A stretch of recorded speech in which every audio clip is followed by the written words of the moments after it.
Ia le sofa pele. La tori faolo Yesu Kristo.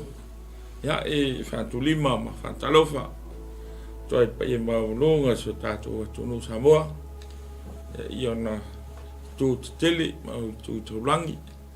Ya ma se voi le ta foi mau le finga luenga tofi le tua. Fal tua ma to vine ses. Ta fa fio ke lope ya tal fatu. Ya ma se foi le ta foi mau na ya tato tua ma tu por fala maula le la. Ia ma ta foi mai mau to malawa a se manuia ole fe au fola tato tua. Ta fatu le tato por kalaminei so ma fatonu malafisa ya se nei lao ya wa mai foi ele tua tato fe ilo ai ma fta pai pia ngalo lea ya so fata lo fa manatu ya o manuia tu sai tato umele lo fa le tua ya misele fe ngai fo ima ta po inga le aso na ya mis fo ni aso lo fa ita po inga sa pat inisio tanto atunu ya le ai ngole tua portino Cristo ya fatalo fatulo to ona te fatu mo to uma ya ole famo mo le ta ya ole fa awa wina tato proclame ya ole tap sa for longa falenganga ala mai na fio ya e to matau ma to mati to fa manatu ile tato for longa ma sa valinga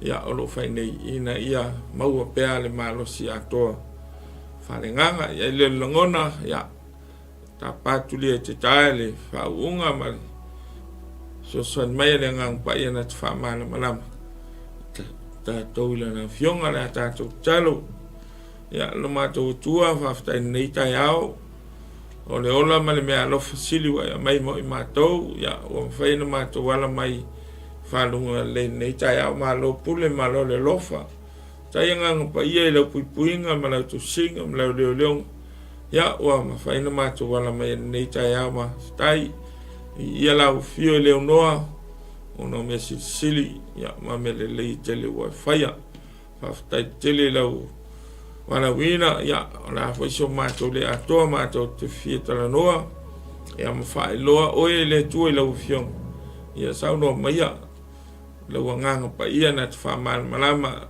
mo li fe au fa tanga tala le ina ia malo lo si fa nganga i ma to mali fa le upu ma tap sai ma to fulong ya famnia yo fionga famnia ye fa ina maua le va no e fa fonga ma to falong ya na tia na vale vai manele a to tanga fa lo o le tua e ia le mana ma le pule awao ma to talo lea ya tato ma oi se mai al nei po klame fo ilo vi inga tu mar ma to fata wa ono Yesu amen ya manatu maua se taia manuia uma foi se ta mafangati ya ai ta foi ona maua foi si na me ai fa nganga e fa pena no fa paleni e foi fo longa ma sa dinga ole ta fa so le ta ya ya ole tusi wa masani ai ra fa fonga ma la fa long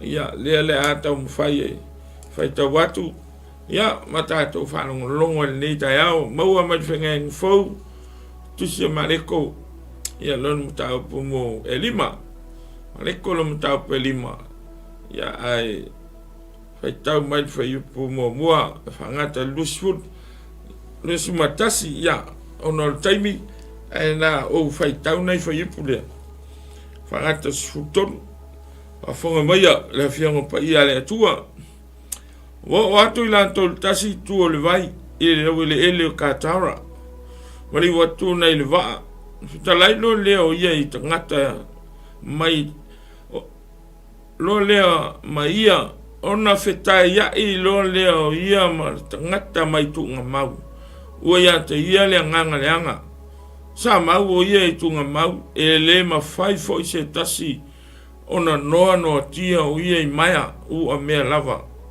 wa tu lasi ona no tia o ia i mea fa mau vai a to ma mea maya o mea A ua motusia e ia o mai o mea. Ua tu I pala ina fo I mea e wha mau ai vai. E lea I fo I se na ia mawhaia o na whalata ia te ia. Sa iai pe lava o ia I tunga mau ma maunga I le pō ma leao. Sa langa ma le se lei o ia te ia maa. O ia wai loma mau mai e ia Yesu. Ona mo e mai lea mai fo ia te ia. Ua langa mai fo I o ia ma le leo tele o whape mai. Se a launa ia te au Yesu e le alo le tua sisiri e sei. O te whai atu ia te oe le swafa le tua. Ia e le whati ngā mai ia te au. A wana whetala ia atu o ia te ia. Alu ia I whafo I le tangata o oe le nā le nganga leanga. Sile te whai o ia te ia. Po o ai lo wingoa. Ona tali mai leo ia o whape mai. O le ke ona lo wingoa. Wai to tele I la tau I mātou. Ua matua ai oi mai whai o ia te ia. Ina ia na les awe se ina I la tau I lenu. Sa iai fo I le la pua a tele. O ta taa e lata ane le maunga. Wa ai oi mai foi te moni a te iau whape mai. Ia e a wina I mātou I pua. Mātou te ulu tino ai. Ena tu atu lolea Yesu ia te la tau wa oi fafo a nganga leanga. O la tau ulu tino lea pua ai lea I pua. Feo sofi fo lea I le lafu I le tofei. I le vai pe a toa le lua afeo I la tau. Na male le mo ai lea. Ona so sola lea o e sa whanga ina pua. Tala atu I lea ai maona whawa ai. Na la tau o mai lea mata I meo whaia. Na la tau o mai whaia Yesu ma ua I lo ia sa urutino ina e te moni. Sa iai le ke ono ua nofo I lalo ia ua ofu foi. Ma ua ata mai. Ona mata tau ai lea o ena I loa ua la tau whama tala atu ia te la tau le winga o le mea na whaia. I le male ulu tino ina a toa ma pua. Na la tau ai oi atu lea ia te ia ina maliu ese atu ia do matou nu. Maliu ai e leo ia I le waa. Ona ai oi mai lea ia te ia o le na ulu tino ina. Ina ia la whaatasi mai ia. Au Yesu o le mawhai. Whetala ia tu leo ia alu atu ia oe lo fale.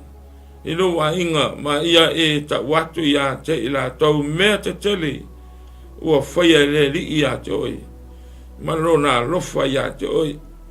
Alu whaio ia ma tala I te ka poli. O mea te tele ua whaia Yesu ia te ia. Ona ofo ai leo tangata uma. Amanu ia tele mai le tua I le whangaina man whaitawina o lana whianga pa ia mo tātou nei waenga le aso. O ia tu mau atu ia te ia lo na lava vi inga nei se ia o le whawawau lava amene. O le talama na manama ua si le fia uma tātou e whātua tua le nei wa venga. Ai o iai ni fi au whalenganga e toi fia ta ua le nei tai au sei toi au ngai ta pasā ai le tātou wholonga whalenganga. Whamatalanga tu stala o maleko o whamawina ai le tele o wawenga. Lunga atu o mta whaiunga mta upe wha.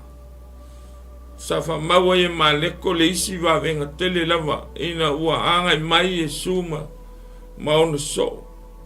Sa to wha Yesu le tau mule le waa e angi le wha tele. Ma nu ti ai le whainga malanga. Ma sa matua fefe wala isi whamoe moe. A leana la tau whafangu a Yesu. Na ia whamalu le sami ma wawae matangi. Tasi le nā wā venga tele lava whama wina maleko e whaiunga no tau pue wha. A te tala mai lan ma tau pu le lima.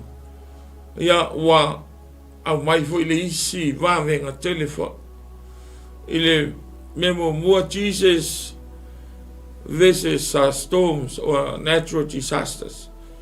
I saw the lima le sa fetawina. Jesus versus demons. The power of fire, ma fai ona conquer, ma control e su le malosi ma e le fa. Ai leo wata tala mai, o le tau ma fai o Yesu, na te tia ma le power o le tia apolo po o anganga, fala velave. Jesus heals a demon-possessed man. Ele matau tia pe atato falongo. Ele fai tau ina ma le whamatala ina e maneko lea tua inga wawenga. E ofo fo de loto awa ua masanin tato wa ai. Ele soi fuanga le nei. I tangata e ulutino ina e te moni. E fa upo tato o meo ma ia itu wa uwa ai. Ele tangata na ulfia nganga leanga sa tamu fai fo. Tamu fai e fa tautala. Tamu fai e fai se fiso soan. Au tato wa ai foi winga tangata e ulfia te mon. E selenga ngana e tautala mai ai e maloros. E fiu le tau la se ma tangata le inga vao ma tau fiofi. Pe a o na fiti le tangata o iai te mon. Ai se vanga na lava o malo lo pe turi fa fo le mana o ke riso. Ono fai le ona toi fo i le tangata. Pe fa pe na le va venga le sa ta tau tala noa iai. O le sau fai tawin. E iai nei va enga ia se fa. O le tala malama ni mea na tupu. Ai ai pointi e fa o te fia. Fa soa nei tai au. Ia tonu e mo wai se fiso soani fane nganga tatou te loa ai le ke riso. O le ki karata le i le story le o Jesus Christ and his power. Ia tatou pipi matari tonu fatu tua. O Yesu ke riso lava ia ia le mana ma le pule. Power and authority. E tia lai ma natural disaster. E tia lai ma demons. E tia lai ma so se mea ma losi no e la rolangi le.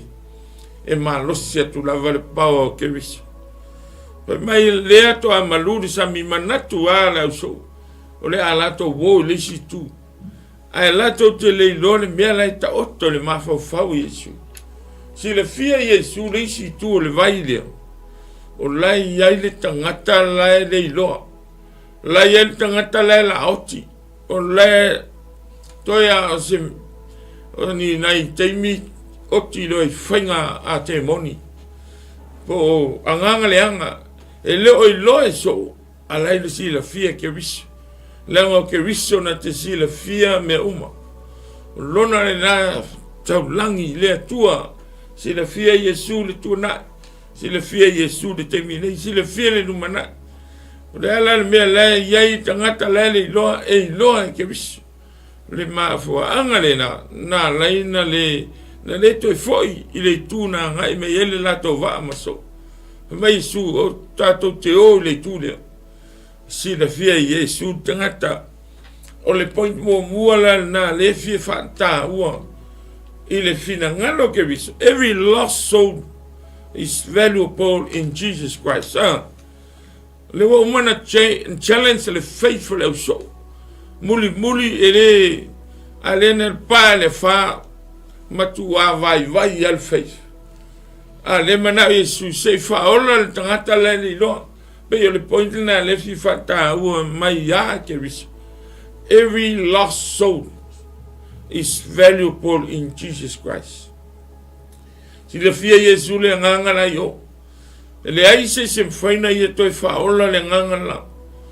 La fata le o matu a fiu tangata le tū la pito nuu le la. E tau fai e se ngaluenga. O le ma fai. O fiu sai. O fiu e nonoa. O fiu tau pue. O matu a pule ai te moni. A lasi le fia Yesu. A las le sou le tangata le. E le ai se fai. O le pe le pointa ua le na le fi fata ua o le tala o manama a ni na ya o onga tato te loa ai le keriso lea. Jesus is our powerful Lord. O ia o le tato o li i malosi na te sila fia me uma a tonu foi o iai le asu o lo e tinga ina i mai mafatia foi po ani tuainga sila fia o e keriso ai mawhaina le pa iatu lona ngang pa iatu lona whamaro ai mawhaiwaina ui iatu whamarosi nei le mana o le ngang pa ia o le tua le keriso e ia le mana e mawhaina e malo loa ia le ala na uma le wha maluina o le sami taofi matang ai anu sei toi whaola le nganga ua matua le loa lava o winga na o ke viso na laina sau le lalorangi samo ai na sau sei sa ili le tangata le afano le angsala na sau sei sa ili le tangata mai sei fa malolo na sau sei fa manuia tuli ese te moni mai le tangata na faya ina ia awane i fano leola every lost soul ava meisu utale sau mo e malolos na usau mo e mama usau mo e o mafatia i le angsa o le fa mo le na sila fia ke riso e iai le tangata mai le la e leo se tangata mai ai o lo matua fa polonga le ti apolo sai tia le ti apolo ioi e mafai fo le nei vai tau tanto iai usoi e nga lue mai fo le ti apolo tato vai le tele o mai e tau ave fa malolo ua pule ai te moni ua pule ai nganga leanga ai o le mena fia tau fa loa ke riso le venga le sei fa loa tu le moto tangata fa loa ya te o ma le e ya te ia le power. Our Lord Jesus Christ is a powerful Lord. He has power and authority to deal with every problems, difficulties of life, even the power of demons. Mana ia le anganga o ke viso. Mana o ke viso se yola si anganga. O aina te toi whaola ina pea whai pingi e le anganga le anga le maotia ia. A le whai mai wo le mawhai. Le mawhai stong fiti. Aina mawhai ina ua watu Yesu. E le manao Yesu e lost le soul. A whafunga mai whana nei tai au. A tono le lai te sai tia. Po le a se vai vainga. Po le a se angsala. Po le a se mai wha tau la itu e polonga ioi. Te mana e fia tau e le wha pēa waita ke riso. E le tu la whaina o ke riso. E mana o ke riso e save lo so. Pea e whalongo, pea e usitai. Pea te tala lo loto. Ai pai atu lo na nganga. Ma tuu ia te ia lo whatu tua. Na te whamalo lo o e mai oma. E le aisia nganga e le ta ua ya ke riso. So se nganga lava le lo pe le manatu mo mua. E valuable. E ta ua mao ngai le tua. Ta toa vai e tu lor ke iske fiano lis tangata. O le a oti. O le se fufofa mai ia tu ai pe ia e oti. O le nganga le nao ke riso. O ta tau ke fiano wa ia ta tau le pule ma le mana. Tato te soli ai ngata ma akarawa. Vai atu lo uso ua mafatia. Le ngata le angsala vai inga a se te ngata foi. Ua fatinga ina te moni ale meisu o maina o malepule. Tau te soli ai ngata ma akarawa. Kevsiano tu ilunga whaanga le pule le na wawatu. E te tuli ai te moni. E te whasa o loto ai se nganga mafatia. Pe a tātou le whaia se ngā luenga pei na whātina ke riso. O na whano leo la tālo whai.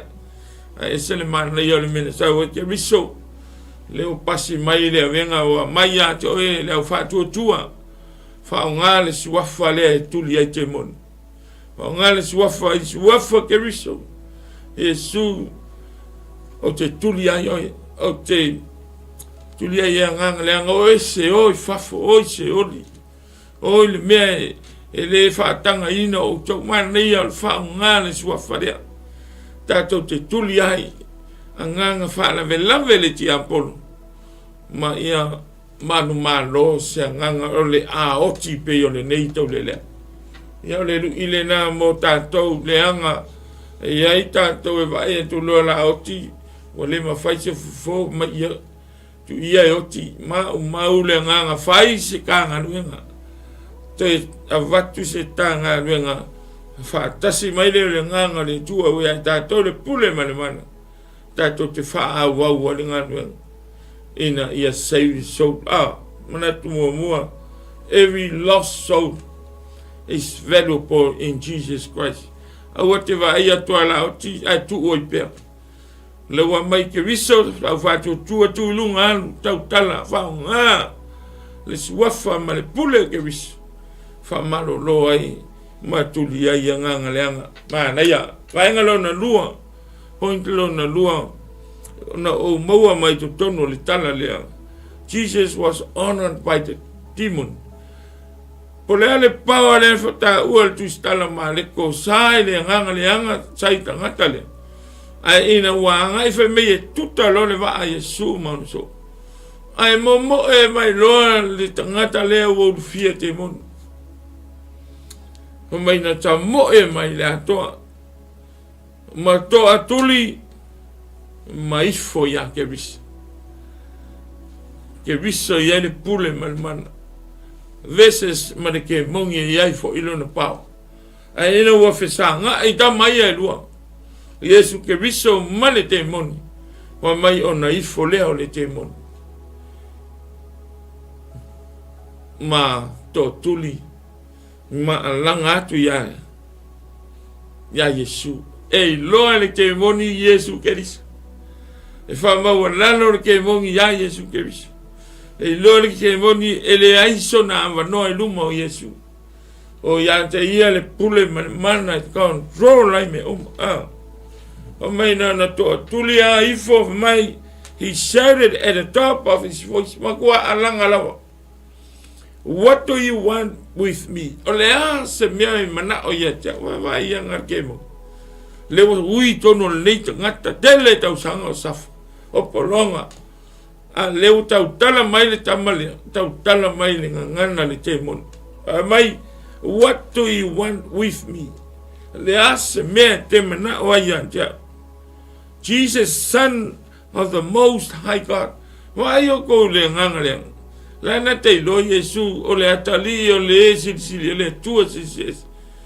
ma na ye yo na upu na sa mai ai se le mochi sa fa se Yesu sa fa mi mita Yesu lana fa mai o le alo le tua silsiles se hace me te fia ya cha o le mele le lotto le nganga le anga porte moni le fa nga to le ya awan I fa nga ina le power ke ris e tuli sai la to male tangata le wala to no foi to la es el mana es el poco ki ya por a sa forte moni le man ye yo na upu no fa no a te le le winga le na sa da to ifo fa ya tu a la mana a one I fa ya ke vis se me ya te ya ale tala swear to God you want torture me mai e fefe mate te mu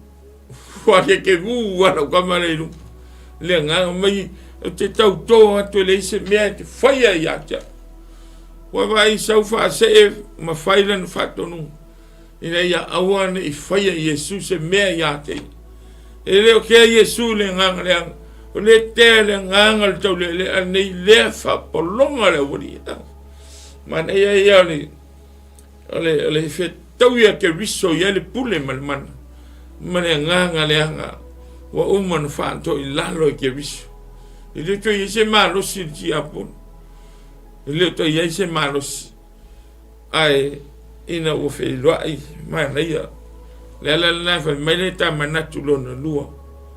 Jesus was honored by the demon. He pole ala mal fi malos. E ma fire ki Apollo sau ona ia ona ina. Sau ona ia fa alo. Te loa ngana malitala. Ai peita. E le valea le tua. E pule Yesu ke viso. E loa ke viso le mele ta otto le lotto. Ole ki Apollo le walu tamale. E le mana o Yesu ava ese la tau mele nganga le tamale. Ina ia ola le nganga na laini kolosi mele vai. Ai ava ese le wali fasioti tangata ia. Mena tatou te loa a Yesu. E ele pule mana na te sila fia loto, na te sila fia plan, na te sila fia le manuia. Ma tau tia le nao le ke riso le tatou te whātua tua iai. Ina ua whetau I ma whesangai. Ma ti Apollo po a nganga whalawela. Sa lato whapolonga ina le a foi. Le tau le alea. Ma tua wha alo lava. Te mana tua al tala Yesu. E fiur ki Apollo whaini an tala. E lore le Yesu. Man tua wal te mile na sa wa Yesu whikau ma peke. O mei pe telu Yesu ele o ona mea te o te le maliu. O oe na yele pule malmana. Ale tala Yesu mai satani. Sa yo tua. Alo ane ye yo tua. Ma na ye yo fa punga vali le ti Apollo. A tu te lo to we lo le ya ke visu. Pa pe te lo sa ona na tala la fai. Ai fia ai ke visu. Alelo o ti Apollo le to. Tu li tu Yesu alifa. Ali yo tua. Pa pe na fo le ata le o ma ki Apollo fa ka ukala singi ka mama. Veia manaya. Yo e vo to tuli mai fuatu ya te oi. O le ata li o le tua silsiles. Se a se mea whaia ia te. Ai o te tau toa tōne e tele ai se mea te whai. Wa aile maa neia nganga te lo e poto i o ti Apollo. Me whale tele na whano ai. Ma lost atu ai tātou kewisa. Ma nisi ai tātou. Ona e ta mai fo ti Apollo e vali mai. Ma wha oso. Ma wha se tātou ina i o tātou whaia ai se mea. Whoringa se mea sao. Asi se. Whoringa se mea manaya. Asi se. Ia tātou ma aile lei persi le sila ke visu. Aua nei whaase se ina le tātou whanong. Ma le tātou wa ai. Ili ngana e whao ngā mai e le ti Apollo. Pe a whao ngā mai fo le ti Apollo istangata. Sa moa ma le au whātua tua. E le whaingo fia le tātou chawalinga. Le anga le tātou te tau ioi. Mai la apostol Paul. Wa tātou te leo tau matangata. Oro tātou tau mali I ma whai pule le wani mani. Tai au tau le pōpō tau le tai au. Oro whaasanga tau mai pēa nganga whalawe lawe le ti Apollo. To tono le ainga, to tono le whaiwhainga luenga. To tono le ainga poto, to tono le community. Wo oi to tono le kalesia le tua. Oro whaasanga tau mai a, e ui mai lawa nganga lea. Se lui tau mo tātou. Le au whātua tua mata ala. I le tau ma whai mai o nganga whalawe lawe le ti Apollo. E whase se tātou I le lato ngangana. Ma tala ma nei e vali peye sao. A se le mauti. Ia hui tangata whapena e whao ngā le ti Apollo e lato whase oi. O ka se sua malio ana upu. Ai umane e se le mauti. E umane e whano ma whaina tuai tātou. Ia tātou le pule ma le mana. Mana ia na manato e lua. Po le ala ma le pawa ma le malosi ti Apollo. Pe awhi sa ngā ima ke riso ia le pule. Fa me e ifo. E toa tuli. Mai le sao ana ai kia. E le pule ma le mana Yesu ke riso. Mana tulo na tolu. Oh, mai tawina le name taupu. Jesus' power destroy demons' power. Le ala wa umana tali fesili. Le wali ia po nganga le hanga ia na la to pose singal tangata le. ona tali leo ke riso. Ona tali leo ke riso e tusa mana lato mana o. Pai mai Yesu, what is your name? O ai lo ingoa. Tali Yesu i le tangata wala oki. Whainga ke moni o lo ingoa. Timon. Mai tangata leo o a le te moni. My name is Lechen. O a le ke ono. For we are many. Le o tau tala mai le anganga o le ke mongi i le tau le le. Ino fesili Yesu o elo ingoa. A fai mai le ke mongi wha ngā mai ai le tama lea. O au o le ke moni o lo ingoa o le ke ono. Lono winga e toa tele mātau. O la e tusa mal wha maua maleko. E tusa male 2000. E lua afe a nganga whaala me lave ki Apollo. O leo o no nofo i tonu o si tau lea lea. Wa ai tātou i le paua le tama lea. O na le maa losi o ki Apollo. O nganga e lua afe a nganga. Kau kia re koe ngā mai yang. Talo te lea mai e iku kako vai are kasi e lua e kodu. Pea tātou vai nei ai su e nei se mai. Oi. Ma ia o mātou ma simi, ma sione. Ia ma meli. Ia o le anko. O whanongo i. So ngā mai rena. I au tele i sau nei ni usila son. Ma pika kau whiwhi koe. Oi, ia. O meli, ia. O ma ua ma sione. O ma ua tau songa. Ma koe ka o mai ngai koe ingo le ma whiwhi. A fitili le tau se. A whenga e rui. No sau e watu an mai tai lea. Mai tai lea leanga ua whamau ua lunga tele. Vai nei ia rat whanongo longi. Leanga o ia lea ua ia whamau ua lunga i tono lea inga mai a watu e ave al polo nei. O vai whaingan mon mo leanga leanga ki Apollo. Lea ia whamela ia atu lore al tanga ia maria ia lo rot. Sau ia na an lea la whaisa o mai ia wale le la mau to fa no go pa o le fala pol pola ma ia le wo nga nga ia to no foi fo ai ai sia se mai ali se sina ta e sia nga le nga mai fai le tala se fa mai mai to te ifol to nga ko ke oi tu lo wan nga nga meno mai te oi vai vela le toi ina le ma fonto ma mai me wa ta to fa nga inga ki Apollo ma fa fa si toi ina le inga wa live le mari ale la toi vai vela me langa lunga avaisi ole onga na le tato le mala malama ki Apollo e sua malia na upu ai e ona le la usar ki Apollo ngofo le kaulasia kaula sea no ya kako makako kari kongo ela ai le sa ole na me ina botato fa nga ma fa mo ni taula sea fa mo nga nga yang au tato le fa mo ke bis mana ye foi me ta pule tato te toi ma fa wal me lowi o tele na mai me tato wo su el foi peli tato voi o lis fait pele tato ngari umai o kupi ngari kele me ala fa tali mai ke riso le puli la fa tali ke riso le ye le manna fa malolo si ima isa o ya ke dis ye le power na te destroying point lo no tolu le na woman fa yatu mai la to luaf he begged to Jesus I not to send them out of the area. For my Yesu fa mole.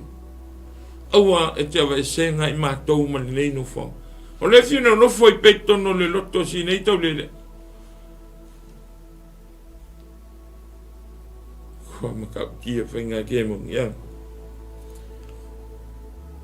A te wa uman whai atu mo te whina no foi tono le area nei mano. A toi a maile mana onga o tangata lava lea o lo iai te moni e lua afe mon tu. sente mamang de pics mai awina tu matau ye pua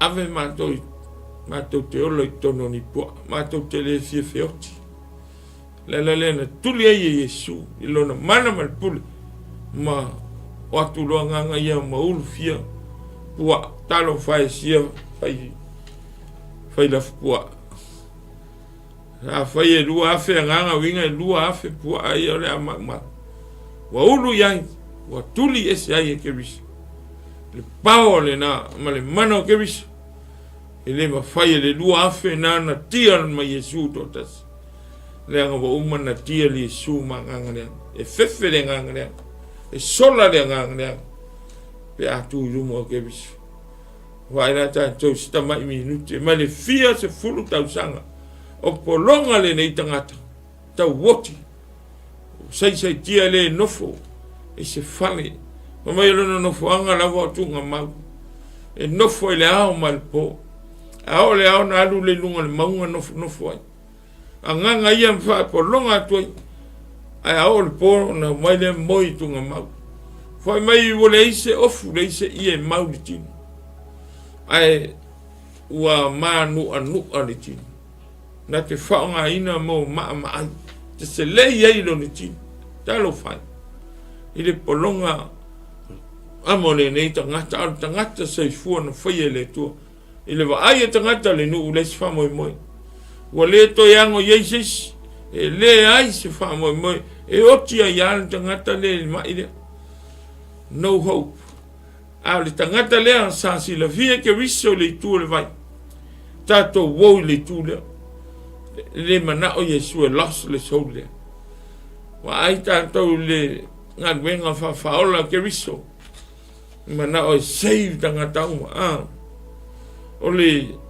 fita winga na mo sanga inga le na o tangata ye le pule mana male malosi anto to mane nganga le o le ma fai lo na to pawa na la to fisanga na tulia sei mai di tau le ale ona o le ai pua ya ma o atu ai pua ama tofu la lol tofe fe oti atu ai umana nganga le ma faina atu ai ma pua asina to i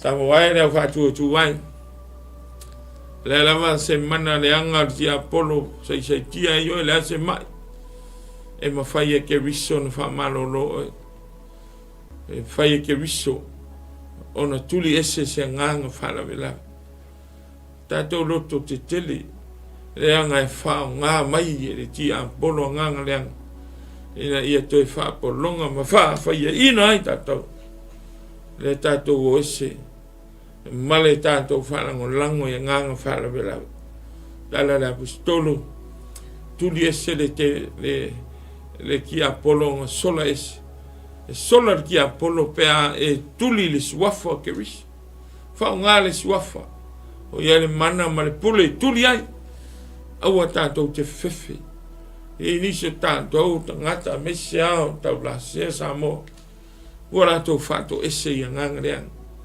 wha mole malia lo loto aua te avea le ola si auta e le tau wha malia ina le nganga reanga wha ngā le suafa ke ris i le suafa man malo ke viso ia le pule man o te whaiato ia te oi alu i fafu alu wese man le tangata le tua alu se ori le mea te nofo ai whao ngā le suafa sa wina le mana ma le toto ke siano le na o wane i tātou to i lalo i whainga tama ia o wane i tātou tama whai e wha malie wha mole ma tātou wifo i nganga leanga le ai o le nganga le anga sa wifo ke siano ale tātou o le lotu mo tātou ala langa ia Yesu ai pingi roka kor ki Apollo tātou wha mole le ti Apollo tuli eseri le ti Apollo ona sola ese ai leo ia whala talata i le tua ona whala talata mai ai le tua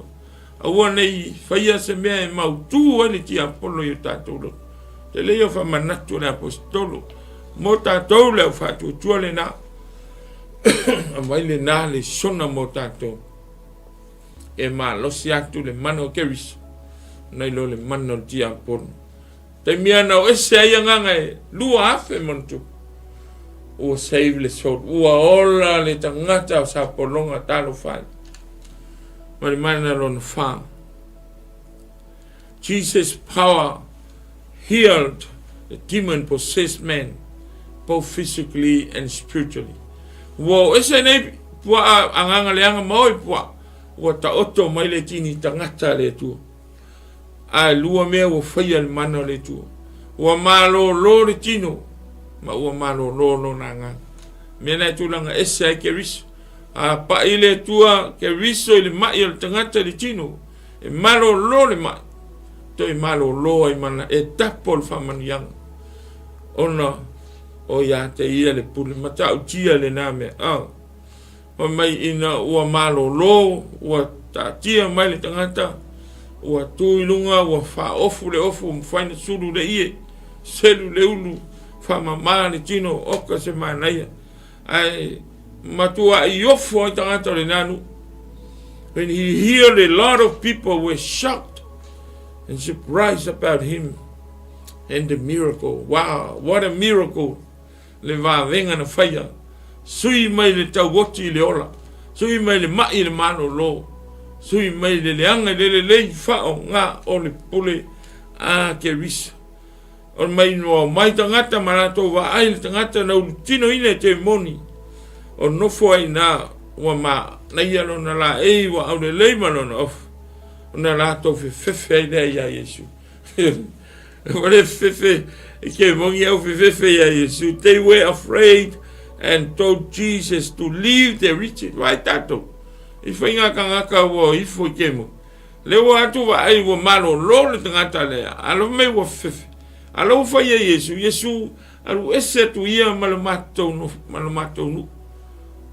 Mo tanga fituli Yesu na ia fa ya le va venga ten. Ona isa le tu ua ya Yesu fa tu tua malitaton. Ha ua li lifola to mafofau.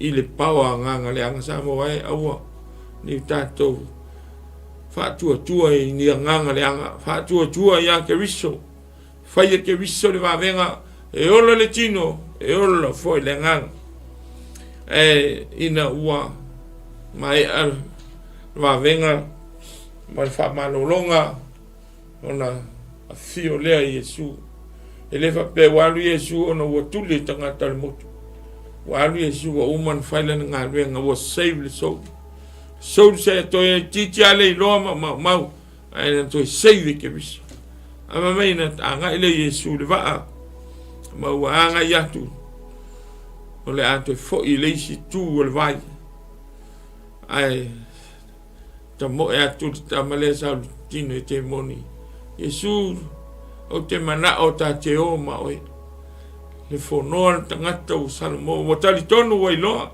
mai te mana o ta te o ma oi le fefe le motu tangata le tu vai ya ke bis ma le mena I fai a o tali tonu le tangata o fa online na ia fono te fio ma oi ma na ia le na manen manonga wai loa fia alu fantasi ma ke bis a petai ele o le na olo na mutai mai sua go home to your family and tell them how much the Lord has done for you and how he had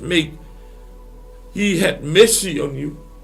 Malaika asal mana ia mana onga tangata o di liu fia muni a peta ia leo le na mana onga kebis o mai kebis o nofo alu to fo I lo wainga alu ta I lo wainga malo puya inga lo no mau tangata le metele bo faya le tua ya te oi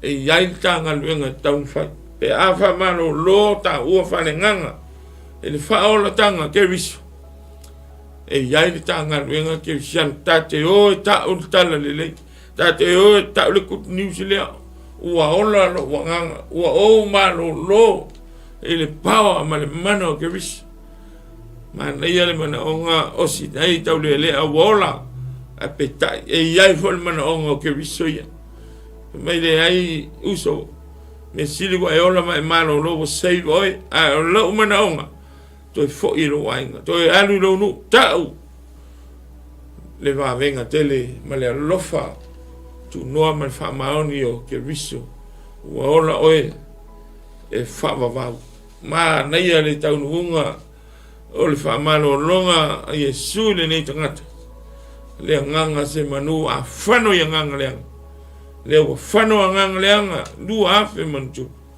ai ola le nganga tasi sa fa polong le o tuatu ai me le mission po le assignment go to your family alu lo wine share the good news tell them the good news le miracle na fire e Yesu Kristo mana ia o Yesu ia le na e ma lo siatu le pao Kristo me fai Kristo na fa toi lalo le nganga le ma e wa polonga le nganga le ia o le point na fa e sen mana ia o tato awa mai le nei pe fa to le tala o masani ai ni nei le sona fale nganga e mai ave se tau tapa sa ai le folanga le anga o kamaia lo kako fekawi e sau nganga le anga o ki apolo e le momoe le wori le fai al tato taua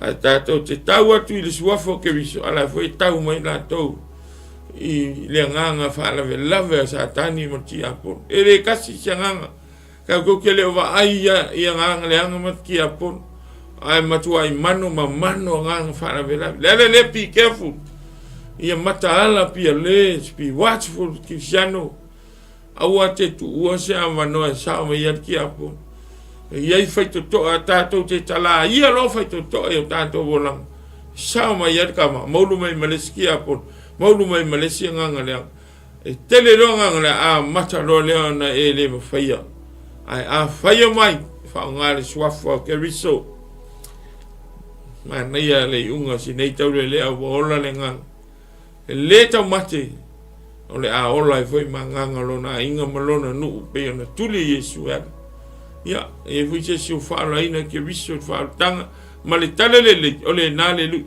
o te no for ma le gospel salvation go out ale ngal great commission na Yesu fa so e fa ti so mai na o le la o alu de lang la ufio le lang great commission na let's go o tala yatu tala le tulu ingo le lang ya mate Yerusalem Yudea Samaria manu uma papa tiso atu swafotama le alo malengang wa tu la tau me uma sa wa aita tau kisiano ele na alfa la ina no fono fatali tali le mi sa wol sitiam hele le na pe mana o Yesu tato wo fai le mea o mana o ke viso tato te o fai share the good news wole mai ta una me na fai ke viso na e ola tato wo ia ola se nganga reach out to the lost souls mai suna sau yo to mo le ola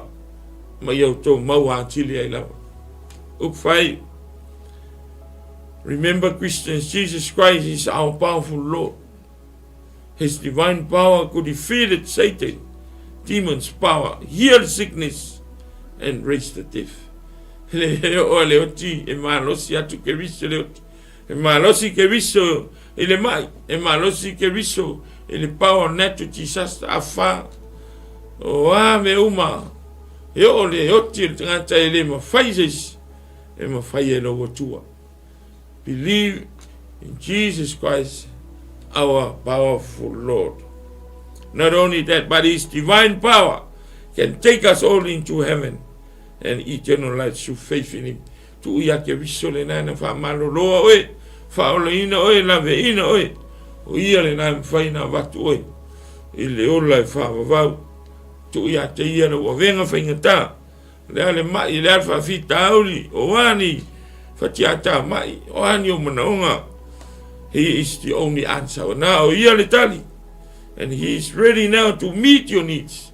La fatali ke viso tau ia ilo manaonga. Lo sa oni fa feloa i lo manaonga. If you surrender Him, repentance and faith.